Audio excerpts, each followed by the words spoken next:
ST. महामंडळ आर्थिक अडचणीत आलेलं असून इंधन दरवाढ, एस.टीच्या देखभाल दुरुस्तीसाठी आवश्यक असलेल्या साहित्यांच्या ह्या किमती वाढलेल्या आहेत. याशिवायच कर्मचाऱ्यांचे वेतनसुद्धा आता वेळेवर होत नाही आहे.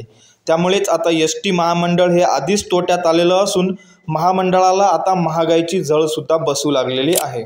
त्यात सवलतींपोटी राज्य सरकारकडून महामंडळाला देण्यात येणारे अनुदान हे वेळेत मिळत नसल्यामुळे महामंडळाची कोंडी होत आहे. परिणामी कर्मचाऱ्यांचे पगार वेळेवर देण्यास अडचण येत आहेत. त्याचप्रमाणे कर्मचाऱ्यांना दिवाळी भेट रक्कमसुद्धा देण्यात विलंब झालेला आहे. याशिवाय वाढते इंधनाचे दर, सुट्ट्या भागांची वाढती किंमत अशी आर्थिक संकटे महामंडळावर ओढवली आहेत. सदर गोष्टींचा विचार करता एस.टी. महामंडळाकडून भाडेवाढीचा प्रस्ताव हा शासनाच्या परिवहन प्राधिकरणाकडे पाठवला गेलेला आहे. तर आता या सगळ्या गोष्टींचा विचार करता त्याचप्रमाणे वाढलेली महागाई आणि वाढलेले इंधन दर बघता एस.टी. महामंडळ आता ही भाडेवाढ करणार आहे. तर एकूण किती भाडेवाढ करणार आहे हा प्रश्न आता सर्वांनाच उद्भवणार आहे.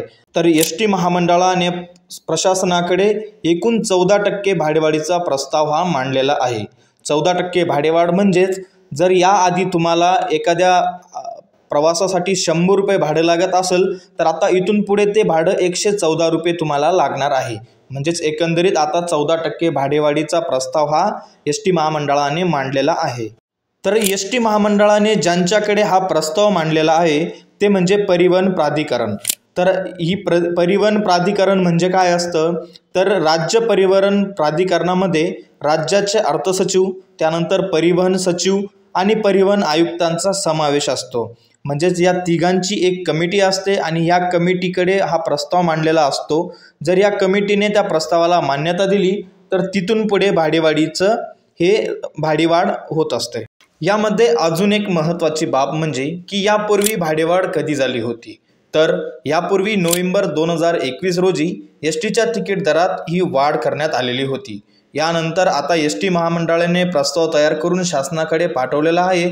त्यामुळे लवकरच आता एस.टीच्या प्रवास दरामध्ये भाडेवाढ ही होणार आहे आणि त्याची झळ ही आपल्या मध्यमवर्गीयांना सोसायला लागणार आहे.